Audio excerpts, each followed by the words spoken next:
All right, welcome back to the PSA BizTech Podcast, and I have a special guest co-host today, Michael McHale, President and CEO of PSA Systems, our one and only. How you doing, Mike? Good, Joe. Thanks for having me. It's been a Yeah, while yeah, since I've been on the podcast. yeah. It has been. I thank you for taking time out of your busy schedule to join me today. And Mike, today we're joined by Moses West, the founder and CEO of AWG Contracting and the managing director of Moses West Foundation. And we'll be discussing the business and technology behind an innovative way to extract drinking water from the very air we breathe called atmospheric water generation. So, Mike, it's one of these things by combining advanced filtration, sterilization, and reverse osmosis. The atmospheric water generator transforms the humidity in the air into clean drinking water. This innovation has the potential to alleviate water scarcity in communities worldwide, providing access to safe water without chemicals. So, to learn more about atmospheric water generation from AWG Contracting and learn more about the Moses West Foundation, you can visit their websites at www.awgcontractingus.com and www.moseswestfoundation.org. And you can also be sure to follow them on LinkedIn. So joining us, as I said, we have Moses West. Moses, how you doing? Doing great. Thanks for having me on the show. Absolutely. It's an honor and a pleasure to have you on the PSA BizTech podcast. We're excited to have you. So, before we get really into the nitty gritty, I want to say a congratulations. I understand you had a big week last week. You were presented, you were a recipient of the prestigious Phoenix Award at the Valure Ventures Summit. Is that correct? Yes, in City Hall there in Atlanta, Georgia, where I was born, actually. Oh, wow. So tell us a little more about that award and kind of what it means for you and what it means for, your company and your foundation.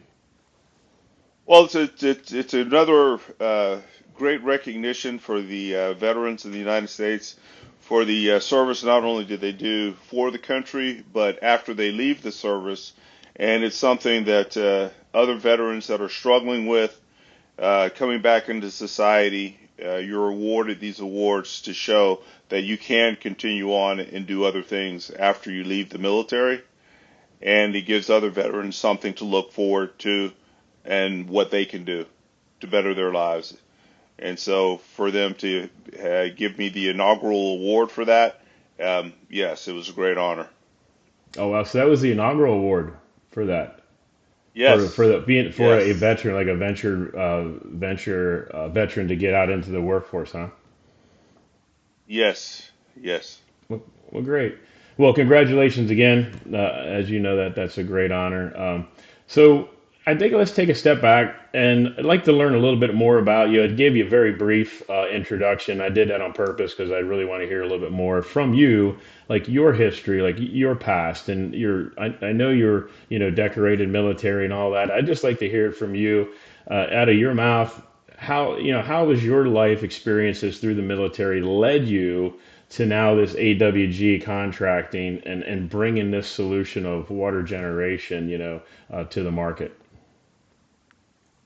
Well, in the military, I never took it too seriously when we would have water shortages or when we were drinking putrid water out of streams, trying to figure out which direction the stream was going, and then putting your iodine capsules in the water, or being out there with your battalion and they forget to bring you your 400-gallon water buffalo, so you're sharing water with everybody around you just to have a drink. It was just part of what we did, and I never really thought it a big major concern because even when it would rain, we would collect the rain and we would drink that, and that was no way to function. And then when they would bring reverse osmosis water, that water was terrible, and nobody wanted to drink it. It just was not good.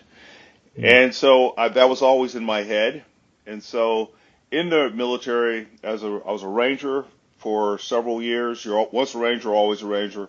Then I became a pilot, a Cobra pilot, test pilot, and then I became a CH-47 pilot. Then I left the military, went to Australia, traveled the world, traveled in Australia. I saw the drought situations coming from Texas. I saw the drought situations, and combining all of that with what I was seeing around the world over the past 50 years. I'm letting you know how old I am. 50 years. So, Jesus. well, I really shortchanged that, but whatever. But when you see it all, and you're actually there, and you get to experience it. You can read about it, but when you experience it, it's a different thing. And in Australia, one time, the big C5, I landed there. I got into Sydney, and they said, "Hey," the Australians said, "Don't drink the tap water." Of course, first question is why. They said, "Well, we're treating the sewage water and we're turning it right back into the tap because we're so far out of water. The drought is Oh, so bad." wow. And so that we do that here in the United States too. They just don't tell people the toilet to tap. So getting to experience that and then finding this technology, and when I saw a small machine that made enough 5 or 10 liters for this one house every day, pulled it out of the air, and then that's when I said, if you can make a small one, being from Texas, we always think about doing things bigger. I said, you've got to be able to make a big one. And sitting over there at Mike's shop, there's a big machine that makes over 1,000 over 1,000 gallons of water a day. So 1,000 gallons of water a day. Now, is that dependent upon climate conditions, whether it's very humid, dry, arid, cold? What's a little bit? Tell us a little bit more about that. Absolutely. If you when the machine is in a hot, humid environment, the machine can produce water uh, all day long. It's like say when you go to Florida in the summertime and you get a cold beer in a can, and you come out and that can just won't stop sweating.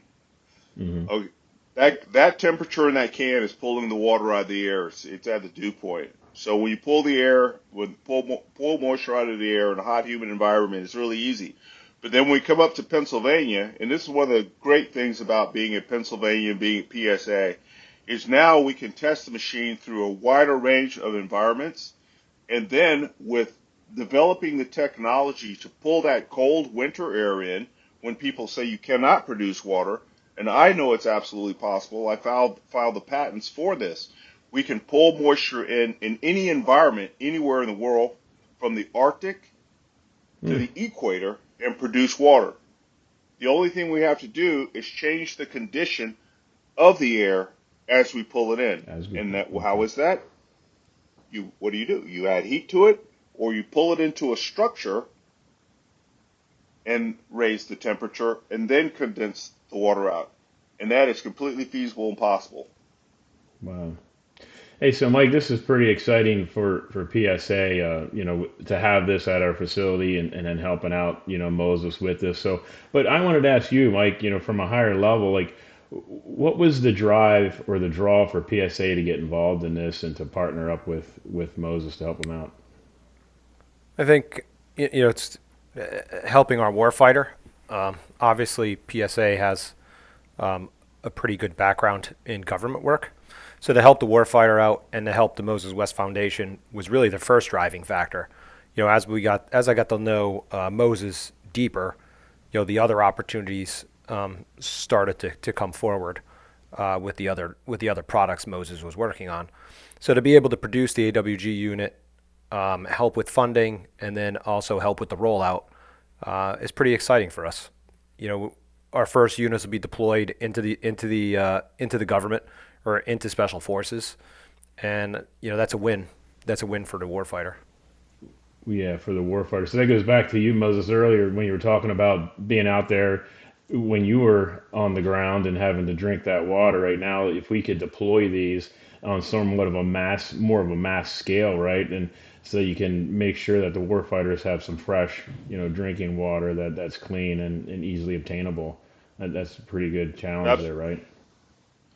Absolutely. And as Mike said, supporting the warfighter, all the machines so far that I manufacture or that we manufacture and that will manufacture together there at PSA, those machines go into the military service. And being able to replicate each machine over and over again more rapidly, economies of scale, we can push these systems into the military faster. And then also with some other work that Mike and I are doing right now on some big older military equipment that is very obsolete, but we're bringing it up to date. This equipment, they've actually come to PSA to look at this to compare the atmospheric water generator to the rope use system. And over time, what PSA will be able to do is show the military how the atmospheric water generator is a step in replacing these outdated rope use systems that are extremely expensive to repair. Oh, gotcha. So and does it go a little bit more beyond just the government or in the military? It's got to be some other uses for like when there's catastrophes, particularly like we just seen the last this summer and into the fall were terrible with like hurricanes and devastating communities. And I witnessed it firsthand at Westfield, Pennsylvania, when they went through that terrible flooding, and water was a big concern. It was how do you get enough water, and there were pallets full of water coming in just to satisfy that need.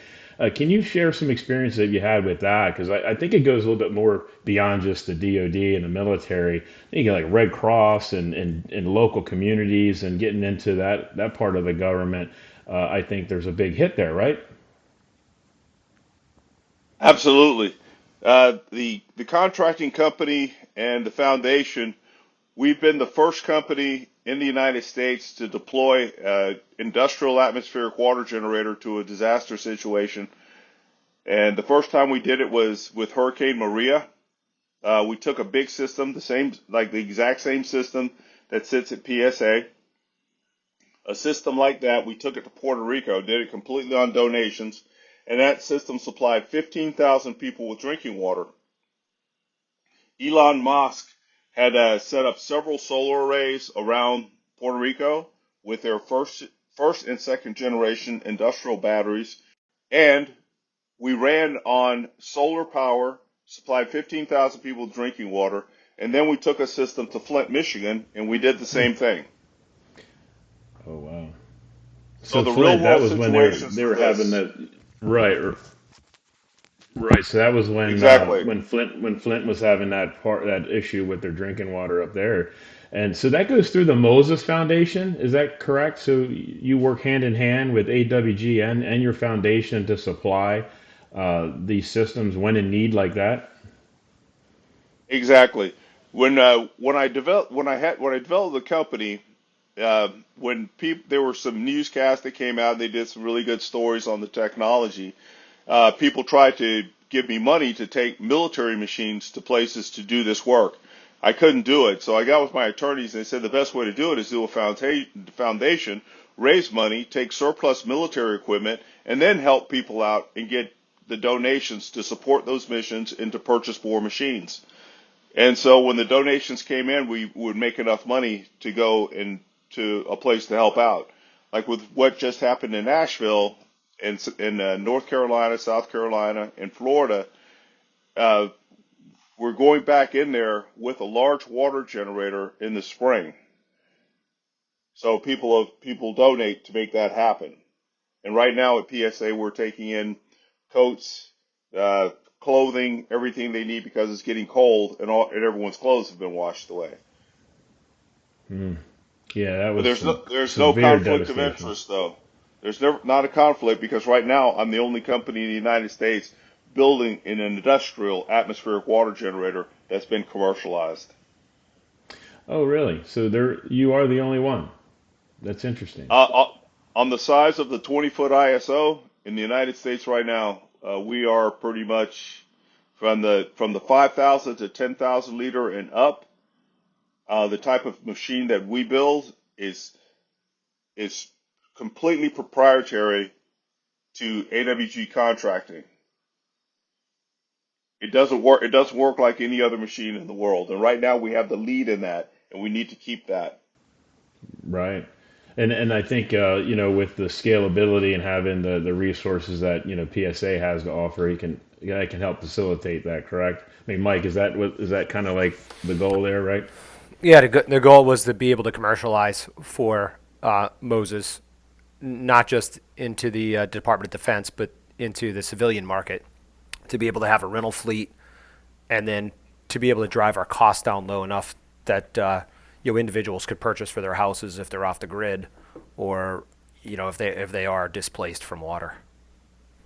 Yeah, that's one thing I was curious about when you think about the civilian or the commercial aspect of it, if it really could be used at like a household basis rather than having like a large system that's being plumbed into the network, the water source network for a community. Could you have it at the source, like right at the door, so you could plug right into it and get your water from the household perspective? Is that kind of like a goal too for the future? I have the answer to that. Right now, there's at PSA. There's this. We have this big stainless steel tank that has a back pressure pump on it, and all it is a water tank with a pump on it, and that back pressure pump will pump water into your house. So, say when there's a natural disaster, you know where the meter is in front of a house, the water meter, and there's Mm-hmm. that shut off valve to the water meter, and you Mm-hmm. turn that little T valve, you shut that off. There's no water going to that house. Between that meter and the house, if you put a T intersection pipe with a fitting in the top that water tank can pump into, if every house had one of those, all you'd have to do is turn that in, put the water outlet line into that, turn that pump on. That house is now pressurized with water, and that tank holds 300 gallons. And the little water generator is making over 300 gallons of water a day.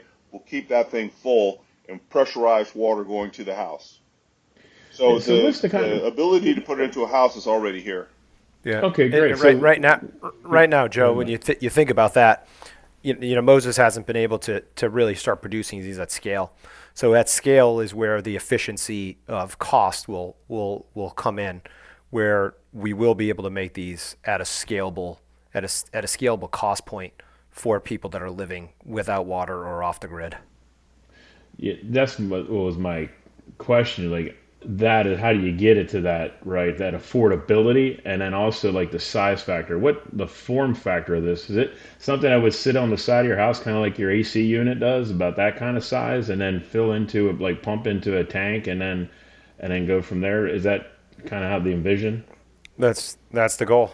It'd be kind of like Yeah, a generator sitting next to your house. So if you think about all the people adding generators to their homes, now you'd be hmm able to add an atmospheric water generator to your home. that's And pretty there's cool. also ways too that we can actually build this into the house itself. Like houses that have basements, you could build this system into a home, pull the air in from the outside, and then even design the system in the future where some of the air from the machine is actually used to put back into your home once that air is drier. So there's lots of different ways to do it. The dry air is actually a commodity. So all the buildings that hold books and everything that you need to maintain the the moisture level in the air. This technology, that dry air, is also a commodity coming from these machines. Yeah. Well, my mind's spinning here just thinking about the massive need out there, and how to go about sizing your organization and the infrastructure to supply that need. And boy, Mike, this is pretty exciting just for everyone here involved in this. Yeah, no doubt. I think we've kicked off the build of our of the next generation. That next generation will go through um, a bunch of atmospheric testing, so we could prove out energy efficiency. So in the past, Moses has proved that his equipment is nearly twice as efficient of generating of the use of power versus a gallon of water. And we're going to validate that with the new system to try to better on that data that was performed by the University of Texas. So over the next 3 or 4 months, we're going to make quite a bit of progress in advancing the technology. Well, so these generators could run on solar, natural gas, propane, any type of fuel source as far as a It's just generator goes to provide the power, correct? Correct. Absolutely. I always say power is power is power is power.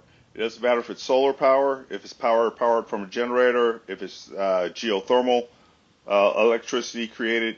The electricity is always the same. It just depends on how that electricity is created. Yeah, that's awesome. So, how about a little bit, as we wrap things up and we continue to explore some, I like to call them success stories, right? I know we shared a couple in the past here when we were talking, but do you have anything more on your mind that says, hey, this was a distinct success story that you'd like to share, with our listeners? Absolutely. Right now in Pennsylvania and everywhere around the United States, there's a couple things that people are always talking about. One of them is forever chemicals, forever plastics and everything, the toxicity of our food source. Well, with this technology producing pure water that doesn't have any plastics or anything in it, what the next logical evolution of the technology and what we can do is we can help eliminate these food deserts that we even have in Pennsylvania. We have them in Illinois. We have them in every state. And with the greenhouses and this technology, the marriage of the two, that eliminates a couple of things. It brings pure water in, and it grows food that is absolutely chemical free. The success stories that we have is the military's use of the technology and their continued purchase of the equipment, the successful mission to supply 15,000 people with drinking water in Puerto Rico after Hurricane Maria, and successfully supplying an entire area of Flint, Michigan, free of charge for the people that live there with all of their drinking water needs. They never had, as long as the machine was there, they never had to bring in bottled water. And when bottled water ran out around the city, those people would come to the fourth ward and just get what they needed. Some people would take 100 gallons, some people would take 50, some people would take 2, but they can take that much because the machine is always producing it. And sometimes they couldn't take it fast enough, and the machine, when it would fill up with its 2,000 liter holding tank on the inside, we had to fill up jugs so that the machine wouldn't cut off. And then I just bypassed that switch, and like at PSA, sometimes you'll see the machine and water's just pouring out of the sides of it. That's because it's producing water and it's just running out of the top of the machine Wow. because I don't want it to cut off. Sure. So, okay. So as long as you have place to put the water, the machine always just runs. So you want to make sure you're Yes. using that water, and the machine just keeps on running. That's that's incredible.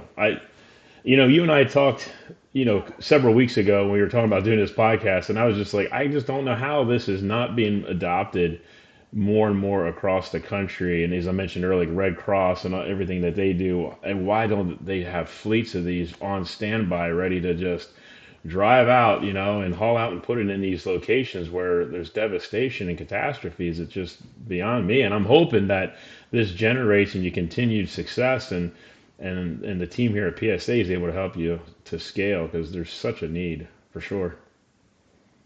Pennsylvania is the first place. The governor stopped by at PSA and he signed some legislation there. And we got to talk with the chief of staff, and then working with Ken Okrepke, the emergency manager came over to PSA to visit the system. And they see the benefit of having a fleet of these, that when there's a disaster in Florida, Pennsylvania can run down, assist people, and bring the machines back up. Pennsylvania can help a neighborhood in Pennsylvania, provide water, bring the machines back. Pennsylvania actually sees the vision Mm. So of doing Pennsylvania can be exactly a what you would leader. like to do. Yeah, so Absolutely. Pennsylvania can be a leader in that, the Keystone State, being able to provide it. That's huge. It'd be wonderful for the state to take that leadership role. Man, for sure. So, hey, Mike, do you got anything that you wanna add to the conversation here? No, I think we covered it. I think two things for Moses. Moses, thanks for your service. Yesterday was Veterans Day. Um, Moses is also an inductee into the Veterans Hall of Fame, so that's quite a remarkable feat for Moses for all the things that his foundation has done. And Moses, why don't you let everybody know, how they can get involved, how they can help, how they could find you, what you were looking for to support the foundation. Right now, what we're doing in the foundation is we just picked up a chassis and we're going to go on the road with the big machine. And we've been donated a Daimler-Benz truck, a Freightliner, and we'll pick that up tomorrow, bring that up to PSA. And so what you can do is to help get this information out so that we can take the technology around, is donate to the Moses West Foundation so that we can go on the road and we can bring the machine to you, let you taste the water, see how the machine works, raise enough money so that we can build a machine and then take that machine and give it to the community that actually needs it. And then just for the contracting company, please go online, see the work that we do, and just follow along. And you can follow us on Instagram. We post out there a lot of what we do, and just donate to the cause to help us get this out to all the people in America that need it. Yeah, Moses. So when we go to launch this out on all of our social sites, YouTube, Instagram, LinkedIn, what have you, I'll be sure to put all those links in the show notes so that people can access that information and pretty much directly. So yeah, that's been wonderful. Mike, again, thanks for joining. Moses, it's been such a pleasure and honor, and yes, thank you for your service and all that you've done, for this great country, and look forward to continued prosperity, my friend. Thanks a bunch, and look forward to seeing you soon. Thank you. All right, thank you all, and Thanks, thanks to Moses. the folks over at PSA. Y'all been Yeah, great. Thanks, thanks. Moses. Hey, Thanks, Joe. all right.